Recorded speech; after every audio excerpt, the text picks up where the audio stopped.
आज के शो में बलूचिस्तान गैरत के नाम पर कत्ल मकतूल की वालदा का तहलका खेज बयान। दहशतगर्द 1 इंच जमीन पर भी कब्जा नहीं कर सकते, वजीर आला बलूचिस्तान का दो टोक बयान। हुकूमती सोलर पॉलिसी तनकीद की जद में। महंगाई इस्तेहकाम का इम्कान, एशियन डेवलपमेंट बैंक की रिपोर्ट में अहम इंकशाफ।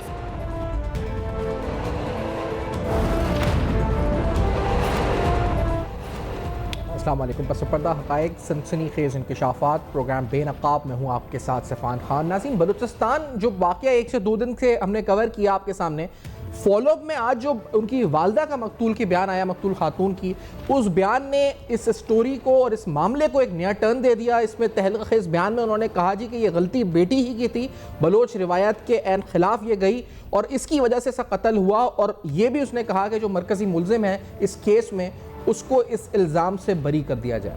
अब यहाँ पर बात ये हुई थी कि ऑनर किलिंग और गैरत के नाम पर जो कत्ल हैं उसको रोकने के लिए बड़ा अहम किरदार रियासत का यहाँ ये बनता है कि रियासत ऐसे मुकदमात में असखुद मुद्दई बने।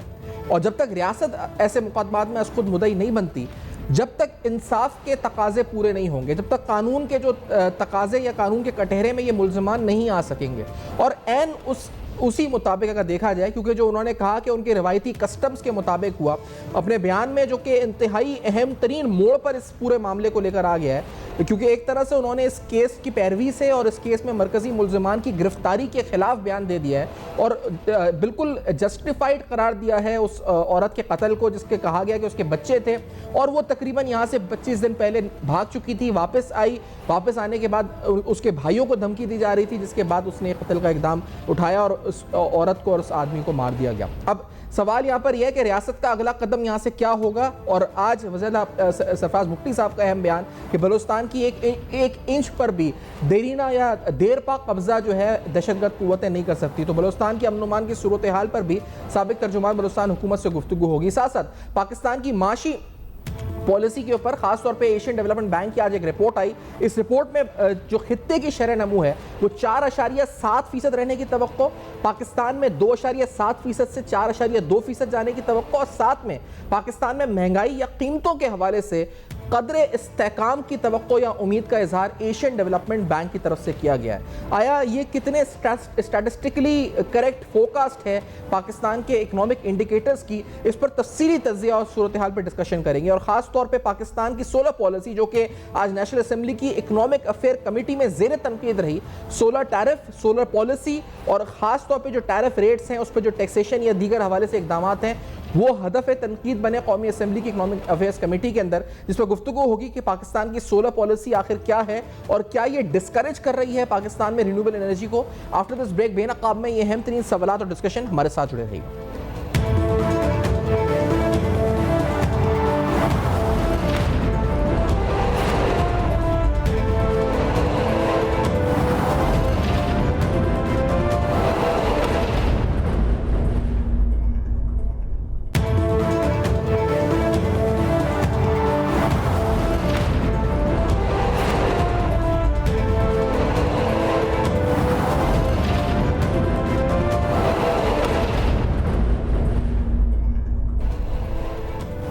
Welcome back. आप देख रहे हैं बेनकाब। बेनकाब में अहम तरीन सवालात। हमारे साथ लियाकत शहवानी साहब, आप साबिक तर्जुमान हैं बलूचिस्तान हुकूमत के, प्रोग्राम में साथ मौजूद हैं। शहवानी साहब, खुशामदेद प्रोग्राम में। ये बताएं कि बलूचिस्तान ये गैरत के नाम पर कत्ल हुआ, आज वालदा का बयान आया और इस बयान तहलका खेज बयान से मंजर बदल गया इस पूरे केस का।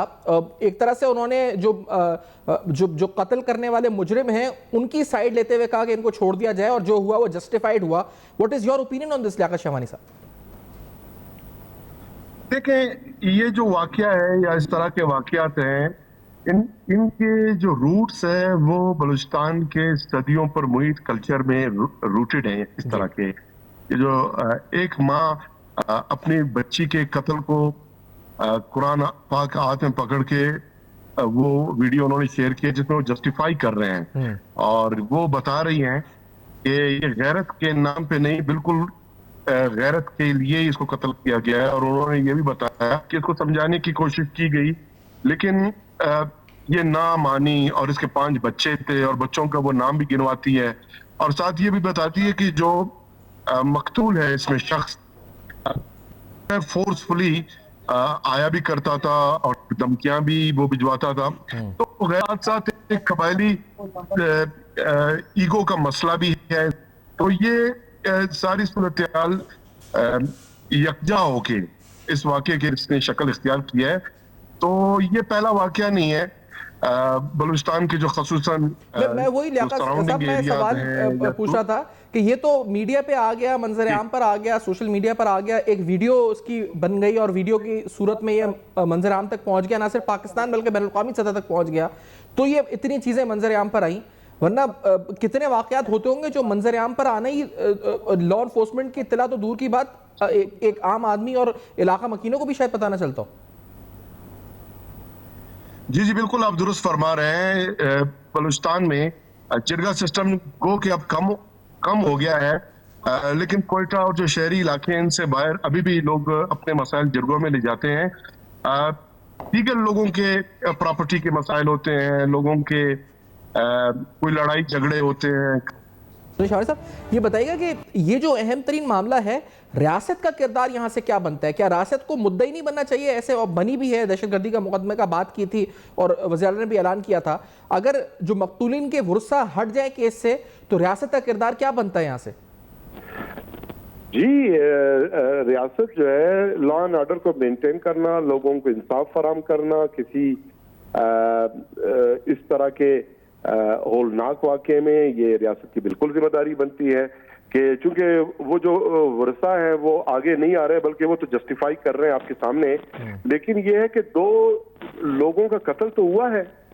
अब जब लोगों का कत्ल हुआ है तो ये फिर रियासत की जिम्मेदारी है। पाकिस्तान पीनल कोड है, अदालतें हैं, प्रोसिक्यूशन है, ये केस तो चलना है। और भले आज मकतूलिन की कोई वारिसी नहीं कर रहा, लेकिन जिसका वारिस कोई नहीं तो उसका फिर रियासत ही वारिस होगा। तो रियासत ने तो खैर FIR भी इस पे किया है और बलूचिस्तान गवर्नमेंट जो है वो बिल्कुल रिजॉल्व्ड है कि इसको मंतकी अंजाम तक पहुंचाना है। कल बलूचिस्तान असम्बली ने मुत्तफिका तौर पे करारदाद भी मजबूत, बल्कि पंजाब असेंबली में करारदाद आई है इस हवाले से। जी सॉरी, बलूचिस्तान असेंबली ने भी की है, पंजाब असेंबली ने भी की है और जगहों से भी इसको कंडेम किया गया इस फोरम, हर फोरम से तकरीबन। देखिए, काबिल कंडम है, काबिल मजम्मत है यार। भेड़ बकरियां तो नहीं है ना, भेड़ बकरियां तो नहीं है। यानी भेड़ बकरियों को भी इस तरह कोई कत्ल करे और सामने सामने एक पहाड़ी के पास ले जाके उन पे फायरिंग करे, खुदा करे उनका जुर्म कोई भी हो, खुदा करे। लेकिन एक रियासत है, सिस्टम है और उस सिस्टम के तहत ही चलना होता है। तो ये तो काबिल मजम्मत है। और पूरे बलूचिस्तान के अवाम यानी जहाँ जहाँ जिस शख्स के पास सोशल मीडिया तक एक्सेस है, उनके अकाउंट्स है, IDs है, पूरे बलूचिस्तान ने इसकी मजम्मत की है। तो इसका ये मतलब तो नहीं हुआ कि पूरे बलूचिस्तान के लोग बेगैरत हैं। अगर गैरत का मामला ही है तो फिर बलूचिस्तान के लोगों को इसको कंडम नहीं करना चाहिए था। तो लोगों ने इसको गैरत के बजाय इंसानियत का मसले के तौर पे देखा है और करारदाद असेंबली ने भी इस पे मजम्मत की है। अब ये है कि आगे जो है अदालतें वो कानून अपना खुद रास्ता बनाएगी और इस मसले को मंतकी अंजाम तक पहुंचना है। भले इसका बैकग्राउंड जो है, जो मकतूला की जो वालदा बयान कर रही है, वो जो इसको जस्टिफाई कर रही है और बड़े तसल्ली के साथ। लेकिन आप इस हुक्मरान इंफ्रास्ट्रक्चर में रहे सर, ये जो रियासती रिट है उस हवाले से कितने संगीन सवालात हैं कि एक वाकया हो जाता है और उसके कई माह, 1 माह कुछ दिन बाद रियासत मुतहरिक होती है, वो भी जब एक सोशल मीडिया पे वीडियो वायरल होती है, फिर वज़ीर नोटिस लेते हैं, फिर पुलिस एक्शन में आती है। तो ये कितना वीक इंफ्रास्ट्रक्चर है शवानी साहब?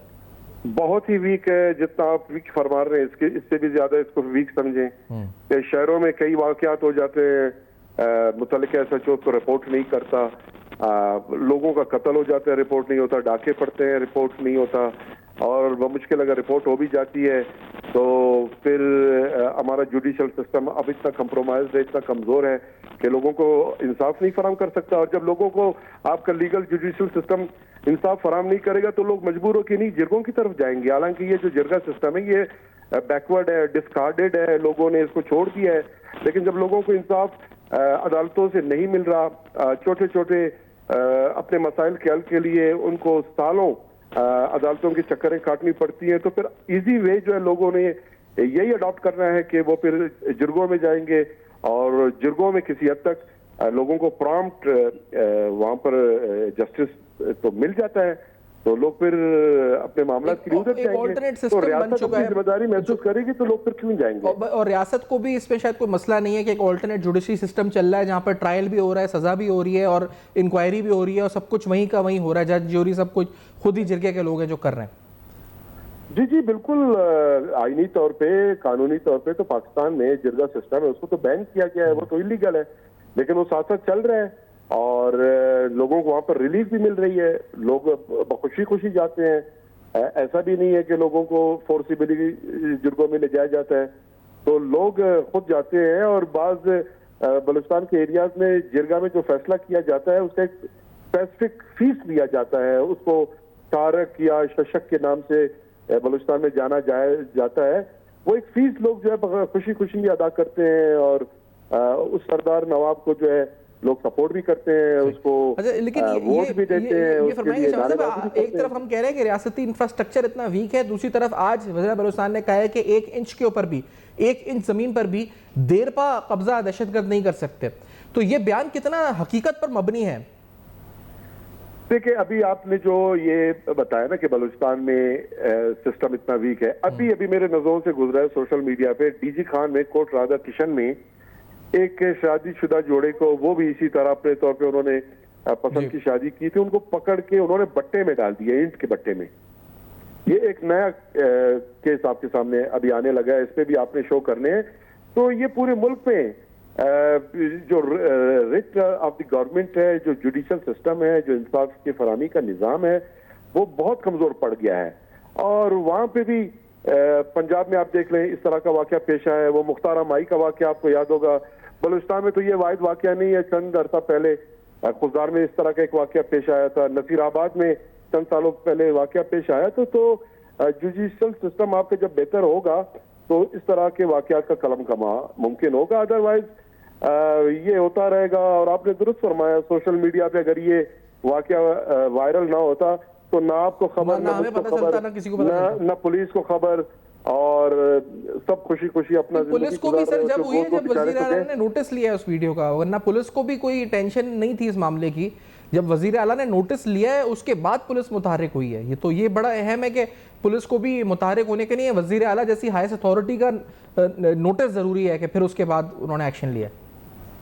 अब देखें ना कि पुलिस को तो 100% पता होगा, ये हो नहीं सकता कि पुलिस के लोकल पुलिस को एग्जैक्टली जी। लेकिन पुलिस ने उसके नोटिस में होने के बावजूद पुलिस ने इसका नोटिस से लीगली नहीं लिया और इस पे इंक्वायरी नहीं की, इन्वेस्टिगेट नहीं किया, FIR उसने जो रजिस्टर नहीं किया। तो पुलिस के नोटिस में जरूर था, उसको सारा कुछ पता था।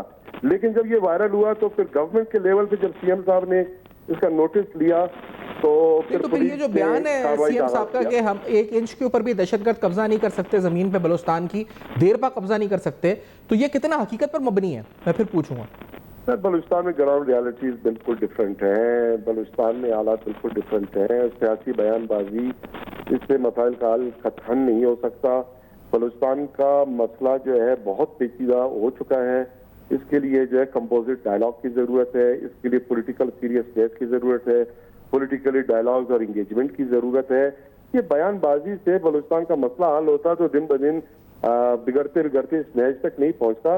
इसके लिए संजीदगी की जरूरत है। इस तरह की बयानबाजी से कोई अपने आप को कोई मतलब ये सियासी बयानबाजी है, ये हकीकत पर मबनी हकायक नहीं है, जो जमीनी हकायक है वो नहीं है ये। सर, मैं तो ये कहता हूँ ना, देखिए बलूचिस्तान के मसले का वाहिद हल जो है ना इंगेजमेंट है, पॉलिटिकल डायलॉग है, पॉलिटिकल इंगेजमेंट है। मैं तो यही कहूँगा आपको। और वो हमें नजर भी आ रहा है कि इंफ्रास्ट्रक्चर कर ये मामला तो दुरुस्त है कि ये पंजाब होता या सिंध होता या कोई और भी सूबा होता तो शायद पुलिस मुतारिक जब भी होती जब हाईएस्ट अथॉरिटीज एक्शन लेती है, सोशल मीडिया में वायरल होता।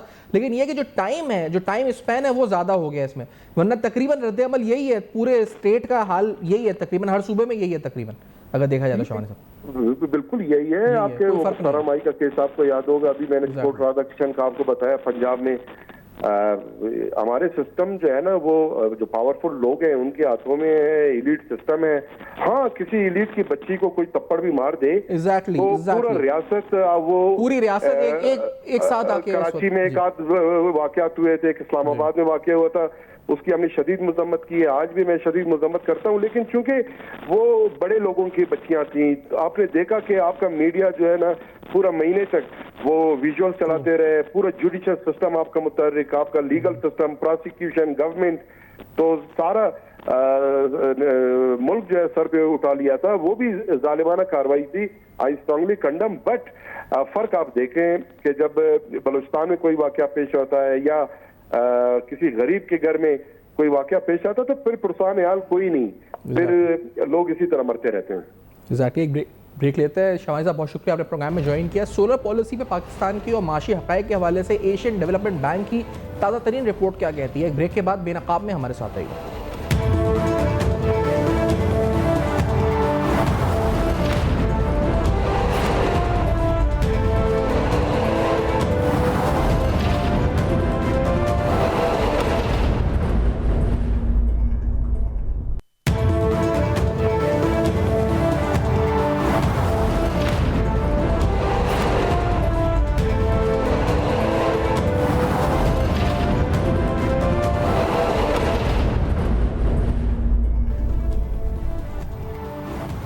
Welcome back. आप देख रहे हैं बेनकाब। आज सोलर के हवाले से, गवर्नमेंट की सोलर पॉलिसी के हवाले से कौमी असम्बली की इक़्तिसादी यानी जो कमेटी है उसकी इक़्तिसादी कमेटी में सख्त तनकीद का निशाना पाकिस्तान की सोलर पॉलिसी को बनाया गया। इस इजलास का अहवाल क्या हुआ वो तफसीलात आपके सामने रखते हैं। इजलास में बताया गया कि पहले मरहले में यानी प्राइवेटाइजेशन के बारे में पहले बताया गया कि 3 तकसीम कार कंपनीज की निजकारी की जा रही है पहले मरहले में, और इस कंपनियों के नुकसानात बाकी डिस्कोस की निस्बत कम है और तीनों डिस्कोस की निजकारी के लिए फाइनेंशियल एडवाइजर्स जो हैं वो हायर कर लिए गए हैं। इस मौके पर जो कमेटी के मेंबर थे उन्होंने सवाल उठाया कि क्या डिस्कोस अच्छा परफॉर्म जो कर रही हैं उनकी पहले निजकारी क्यों की जा रही है, जबकि अगर वो अच्छा परफॉर्म कर रही हैं तो उनकी निजकारी पहले क्यों की जा रही है। पावर डिवीजन वहाँ मौजूद थे और फिर जो कमेटी मेंबर थे मिर्ज़ा इफ्तिखार बेग ने कहा कि पावर पॉलिसी में बहुत से तजादात हैं, इजाफी बिजली से इसलिए सोलर की हौसला शिकनी की जा रही है, जबकि आतिफ खान जो कमेटी के हेड हैं वो बोले कि पहले सोलर की हौसला अफजाई की गई और अब नेट मीटरिंग जो ख़त्म की जा रही है। और इस पर उन्होंने मज़ीद बयान देते हुए ये कहा कि जो नेट मीटरिंग का रेट था 27 रुपये से कम करके 11 रुपये कर दिया गया है। और ये जो मज़ीद उन्होंने कहा कि जो सरमायाकारी मेरी है और फैसला वज़ीर करेंगे कि आखिरकार ये पैसा कब कहाँ वापस आएगा, इनके फैसलों की वजह से लोग और इंडस्ट्री मुतासर हो रहे हैं। तो कमेटी मेंबरान ने सवाल उठाया पावर डिवीजन के सामने कि आप हौसला शिकनी कर रहे हैं सोलर्स की, और इस पर पावर डिवीजन हुकाम ने बताया कि 2021 की पावर पॉलिसी मुश्तरका मफादात कौंसिल ने बनाई थी। इस पर आतिफ खान ने कहा कि इस मुल्क को अगर किसी सेक्टर ने सबसे ज़्यादा नुकसान पहुंचाया तो पावर सेक्टर है और बिजली की 70 रुपये कीमत आम आदमी बर्दाश्त नहीं कर सकता। कमेटी जो इस पर कहा कि अगले 30 साल का जो बोझ है वो आम सारिफ उठा रहा है, 30 साल का पिछले जो बोझ गलतियों का वो आम सारिफ तक पहुंच रहा है। तो डॉक्टर वसीम शायद मेरे साथ प्रोग्राम में साथ मौजूद हैं। डॉक्टर साहब, ये खदशात का इजहार कमेटी मेंबरान कर रहे हैं कि सोलर को डिस्करेज किया गया है, रेट 27 से 11 रुपये नेट मीटरिंग का किया गया है, क्या ये खदशात हकायक पर मबनी है? जी बिल्कुल, इसमें कोई शक नहीं है कि अगर ये पॉलिसी इस तरह से चेंज होती है तो इसमें बहुत सारे मसाइल, अच्छा, और उसको हम अगर मुख्तलिफ एंगल से देख सकते हैं। सबसे जो इम्पोर्टेंट पॉइंट है वो ये कि पाकिस्तान जैसा मुल्क जो कि क्लाइमेट चेंज का शिकार जो ममालिक ज्यादा शिकार हुए हैं, यानी कि जो टॉप 10 कंट्रीज हैं जो क्लाइमेट चेंज का जिन पे इफेक्ट ज्यादा होता है। अभी भी आप हालिया बारिशों को देख लें, अचानक से बारिशें तेज हो जाती हैं, कभी जो है वो 6-6, 8-8 माह बारिशें नहीं होती। ये जो चेंज का इम्पैक्ट है ये हमारे ऊपर ज्यादा है। अब पूरी दुनिया क्लीन एनर्जी की तरफ, और सोलर पाकिस्तान के अंदर एक सस्ता जरिया है। यहाँ धूप काफी टाइम रहती है और साल में तकरीबन 12 महीने कुछ दिनों को निकालकर हमेशा धूप रहती है। तो इसका मतलब यह है कि हम क्लीन एनर्जी का इंपॉर्टेंट सोर्स अगर हम उसको डिस्करेज करेंगे तो इसका मतलब है जिस तरफ दुनिया जा रही है हम उसके अपोजिट मूव कर रहे हैं, पहली बात। दूसरी बात जो आपने कहा कि जो तजवीज है वो ये है कि 27 रुपए पर यूनिट से जो नेट वो 11 रुपए 33 पैसे पर यूनिट कर दिया जाए। अब इसमें भी एक बड़ा इंपॉर्टेंट इशू है, वो ये कि अगर तो ये जस्ट जो सरप्लस यूनिट्स हैं नेट मीटरिंग के अंदर, अगर उसके ऊपर ये रेट कर दिया जाए तो शायद ये इतना बुरा इम्पैक्ट न डाले कंज्यूमर के ऊपर, क्योंकि कंज्यूमर का जो प्राइम कंसर्न होता है वो ये है कि जो बिजली वो यूज कर रहा है उसका उसे कितना बिल देना पड़ता है, और ये प्लस यूनिट की प्राइस 27 रुपए। तो अगर तो सरप्लस यूनिट तक गवर्नमेंट रहती है फिर शायद इतना बड़ा मसला ना हो, लेकिन चूंकि साथ ही तजवीज ग्रॉस मीटरिंग की है और नए जो कंज्यूमर के सोलर के इस समय तो उनके ऊपर ग्रॉस मीटरिंग अप्लाई करते हैं, तो वो सारी की सारी बिजली जो बापडा को या ग्रिड को सप्लाई करेंगे पूरा दिन उनका सोलर यूज करेगा वो 11 रुपए से, और उनका बिल अगर आ रहा होगा 50 रुपए या 60 रुपए के हिसाब से, तो इसका मतलब ये फिर तो कोई सोलर में इन्वेस्ट नहीं करेगा। और अगर सोलर में कोई इन्वेस्ट नहीं करेगा तो फिर वही बात है कि सस्ती बिजली से हमारे लोग महरूम हो जाएंगे। दूसरा ये है कि क्लीन एनर्जी का सोर्स है उसको हम डिस्करेज करने लग जाएंगे। तीसरी बात ये है कि जब गवर्नमेंट जो है वो लोगों को सुविधा दे सकती है वो तो एक बात है, जहां गवर्नमेंट सहूलियात नहीं दे सकती, फैसिलिटेट नहीं कर काम को, फॉर एग्जांपल एनर्जी वो जिसके अंदर गवर्नमेंट कभी भी आवाम को रिलीफ नहीं दे पा रही। इसका मतलब ये है कि अगर लोगों ने अपने आप प्राइवेट ने खुद से इन्वेस्टमेंट करके अपनी एनर्जी का प्रॉब्लम सॉल्व करना शुरू कर दिया है, तो अगर गवर्नमेंट उसको भी डिस्करेज कर देगी तो इसका मतलब यह है कि फिर लोगों को रिलीफ कहां से मिलेगा। तो ये 3 डिफरेंट एंगल्स हैं जिसके ऊपर सोचने की जरूरत है, लेकिन मैं अगर इसको मैक्रो एंगल से और ग्लोबल जो ट्रेंड्स हैं उसके हिसाब से देखूं तो मेरे नजदीक सबसे इंपॉर्टेंट इशू ये है कि जब सारी दुनिया क्लीन एनर्जी की बात कर रही हो उस वक्त हम उसको डिस्करेज कर रहे हैं, उसमें सरमायाकारी को डिस्करेज कर रहे हैं, और उससे यकीनी तौर पे क्लाइमेट चेंज के हवाले से भी इम्पैक्ट होगा और साथ में माशी सूरत में भी इम्पैक्ट होगा। लोग जो सरमायाकारी कर रहे थे वो भी डिस्करेज तो होंगे, लेकिन उनकी जो कंजम्पशन है एनर्जी की उस पर भी नेगेटिव हिट आके इसका पड़ेगा। अच्छा, साथ में एशियन डेवलपमेंट बैंक का आउटलुक आया है, खित्ते की जो शरह नमू है उस पर भी कुछ प्रेडिक्शंस है। पाकिस्तान की शरह नमू उन्होंने 4.2% की प्रेडिक्शन रखी है। साथ में उन्होंने महंगाई के हवाले से कहा है कि उम्मीद है कि कदर इस्तेहकाम होगा इस साल, जिस तरह कमी पिछले साल के मुकाबले में हुई है इस साल भी कीमतों में इस्तेहकाम की तवक्को की है। तो ये रिपोर्ट क्या बताती है आपकी नज़र में, इंटरप्रिटेशन आपकी क्या है इस पर? जी बिल्कुल, देखिए एक बात तो ये है कि जब भी किसी इदारे की इस टाइम रिपोर्ट आएगी, चाहे वो कोई भी इंटरनेशनल इंस्टीट्यूशन, जब वो अपना आउटलुक देते हैं तो अभी पाकिस्तान का फिस्कल ईयर 1 जुलाई को शुरू हुआ है, तो अभी बहुत क्लैरिटी नहीं है। यानी कि जैसे जैसे फ्यूचर अनफोल्ड होता है उसी तरीके से नॉर्मली इदारों के फोरकास्ट चेंज होते हैं। अभी तो पाकिस्तान का अपना जो नेक्स्ट ईयर का टारगेट है 4.2%, उसी को उन्होंने कहा है कि हम उनकी आउटलुक, और नॉर्मली जब आपका जुलाई शुरू हो गया यही बेस लाइन होता है, यहीं से स्टार्ट किया जाता। लेकिन जहां तक बात है कि पहले दिन से भी कुछ कम भी हो सकता था, उसकी बड़ी रीजन ये है कि उन्होंने वही फोरकास्ट क्यों दिया जो पाकिस्तान का टारगेट है। उसकी एक बड़ी रीजन ये है कि पाकिस्तान मैन्युफैक्चरिंग सेक्टर है, या उसको जरा ब्रॉडरली कहें तो जो इंडस्ट्री सेक्टर है, उसमें 3 साल से ग्रोथ नहीं हुई, बल्कि पिछले साल और 1 साल छोड़ के उससे पिछले साल बाकायदा कमी हुई है। तो जब कोई सेक्टर लगातार जवाल का शिकार रहे और उसमें बहुत ज्यादा शरह नमू में न सिर्फ ये कि कमी हो बल्कि उल्टा उसकी शरह नमू मनफी आ गए, तो उसके अंदर एक पोटेंशियल बनना शुरू हो जाता है। और जो ही इकोनॉमी के थोड़े से भी बेहतर होते हैं तो ज्यादा लोग, चूंकि लोगों ने इन्वेस्टमेंट्स रोक होती हैं बड़े अरसे, तो लोग इन्वेस्टमेंट्स करना शुरू हो करते थे। तो इसका मतलब ये है कि एडीबी की रिपोर्ट की एक बड़ी बेस ये है कि मैन्युफैक्चरिंग सेक्टर जो पिछले 3 साल से नहीं परफॉर्म कर रहा था, तो उसके अंदर अब इतना पोटेंशियल है कि उसमें अगर थोड़ी बहुत भी इन्वेस्टमेंट करना शुरू हो गया तो वो वहां से एक ग्रोथ आने के चांस, और इसीलिए शायद इसीलिए वो स्टिक कर रहे हैं कि 4.2% की ग्रोथ पे, लेकिन साथ में टैरिफ का जिक्र भी कर रहे हैं कि अमेरिकी पॉलिसीज की वजह से इस खित्ते की शरह नमू में तवक्को है कि 4.7% रहेगी। जी, उसमें बड़ा इंपॉर्टेंट पॉइंट समझने की जरूरत है। कोई शक नहीं है कि हमारा जो पूरा साउथ एशियन रीजन है वो यूएस की टैरिफ पॉलिसी से बहुत इंपैक्ट होगा, लेकिन हमें ये बात समझना चाहिए कि पाकिस्तान उससे इम्पैक्ट होगा। उसके लिए इंपॉर्टेंट है कि हम पहले ये समझ लें कि पाकिस्तान की ट्रेड यूएस के साथ है कितनी। जो पाकिस्तान की टोटल बरामदात है उसका 68% जो है वो यूएस को जाती है। वो तकरीबन इस साल के आदादो शुमार के मुताबिक तकरीबन $6 अरब बनती। अब सवाल ये पैदा होता है कि जब पाकिस्तान की बरामदात यूएस को $6 अरब की जाएंगी और कुल बरामदात का 18%, तो पाकिस्तान किस हद तक मुतासिर होगा? नहीं, इन्होंने अब जब रिपोर्ट में पाकिस्तान फिलीपाइंस, पाकिस्तान और कुछ ममालिक का जिक्र किया जो ज्यादा असरअंदाज इन पर होगा। जी बिल्कुल, लेकिन मेरा जहां तक ख्याल है पाकिस्तान इसमें कम, सबसे कम इस पे असर होगा। बाकी जो उन्होंने ममालिक का जिक्र किया उन पे ज्यादा असर होगा, इंडिया पे ज्यादा असर होगा, फिलीपीन पे होगा, लेकिन पाकिस्तान पे इफेक्ट उसका कम आएगा। उसकी कई रीजंस होती हैं।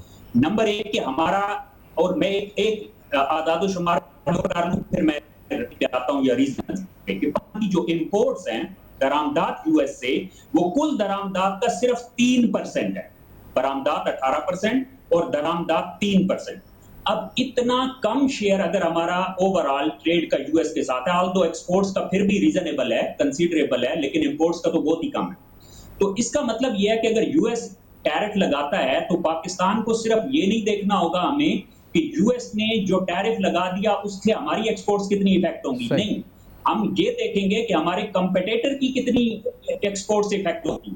अगर हमारे जो प्रोडक्ट्स हम बेचते हैं, जो जैसे कॉटन बेस्ड हैं, गारमेंट्स हैं, तो अगर उस पे हमसे 1% भी टैक्स ज्यादा लगेगा तो हमें बेसिकली उसमें एज मिलेगा, हमें नुकसान नहीं होगा, बेशक एब्सोल्यूट टैरिफ हमारे ऊपर बढ़ क्यों ना जाए।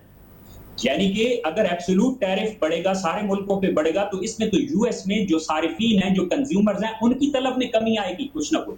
लेकिन दूसरी तरफ ये भी देखें कि जब मुख्तलिफ मुल्कों पे डिफरेंशियल टैरिफ होते हैं, तो जब कंपेटिटर्स के ऊपर आपसे ज्यादा टैरिफ लगता है तो उससे आपको उल्टा फायदा भी उल्टा फायदा हो जाएगा। यानी तो मैं ये समझता हूं कि रीजनल कंपटीशन के अंदर हम आगे बढ़ सकते हैं इस टैरिफ की सूरत-ए-हाल में। तो आपके नजदीक ये इंपैक्ट न्यूट्रल होगा या पॉजिटिव होगा, क्योंकि ये तो नेगेटिव कह रहे हैं ना? देखिए, मैं नहीं समझता पाकिस्तान के ऊपर कोई ऐसा सच नेगेटिव होगा। अगेन वही है कि अभी चूंकि साल शुरू हो रहा है तो इस वक्त तो फोरकास्ट ये होगा कि एटलीस्ट न्यूट्रल होगा, नेगेटिव न्यूट्रल होगा।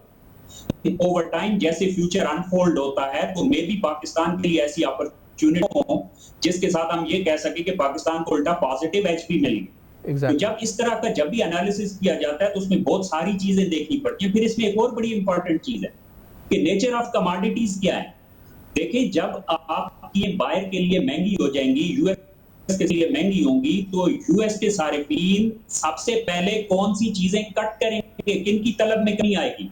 कुछ ऐसी चीजें होती हैं जिनके ऊपर उन लोगों का इतना नेग्लिजिबल बजट लगता है, शायद उनकी प्राइसेस बढ़ जाने से उनके हाउस होल्ड बजट पे कोई फर्क ना पड़े। लेकिन बाज ऐसी चीजें हैं कि जैसे फॉर एग्जांपल जैसे चाइना की बात है, तो चाइना की इतनी ट्रेड यूएस के साथ है कि वहां का सारिफ बहुत मुतासिर हो जाएगा। लेकिन अगर पाकिस्तान तो इन नियर टर्म आपको लगता है न्यूट्रल है, फिर आगे जाके शायद पॉजिटिव भी हो सकता है। मैं बहुत शुक्रिया अदा करूंगा डॉक्टर वसीम साहब, आपने प्रोग्राम में ज्वाइन किया और अपना मौके पर तज्जिया दिया। एडीबी की रिपोर्ट और 16 पॉलिसी के ऊपर जो आज इकोनॉमिक अफेयर कमेटी जो नेशनल असेंबली की उसका इजलास हुआ, जेर तनकीद आई 16 पॉलिसी। क्यों आई जेर तनकीद? ज़मीनी हक़ाइक़ असल में है क्या? साथ में पाकिस्तान के माशी हक़ाइक़ एशियन डेवलपमेंट बैंक की रिपोर्ट के तनाजुर में प्रोग्राम में आपके सामने रखे। For your feedback you can write us on Facebook, emails and x. देखते रहिएगा। अब तक अपना बहुत ख्याल रखिएगा।